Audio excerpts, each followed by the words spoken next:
Toy izao ndraiky avana ny teny zaraina zay omenantsika anio.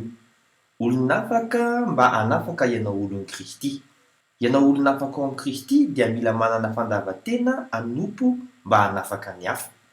Araka ny voasoratra amin'ny Korintianina voalohany toko 7:9-10 amin'ny anaran'i Jesosy hoe fa na dia afaka amin'ny olona rehetra aho dia mbola nataoko mpanompo ny olona rehetra ihany ny tenako mba hahazoako maromaro kokoa. Mbola te hiala nenina ho an'izay mahafo mantsy ny tompo. Araka ny voasoratra amin'ny Hebreo toko 4:9-7 amin'ny anaran'i Jesosy hoe koa satria mbola hiditra eo ihany ny sasany ary izay nitoriana filazantsara tamin'ny voalohany dia tsy niditra noho ny tsy finoana, dia mametra andro anankiray indray izy na dia efa ela toy izany aza milaza ao amin'i Davida hoe anio, araka ny voalaza teo hoe anio raha iain'ny feoka ianareo aza manamafy ny fonareo. Mahireza fitaovam-pamonjena mahomby mantsy ianao.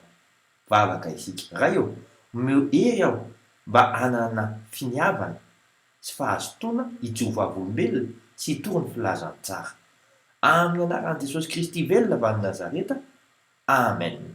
Mandra-pioana tompoko.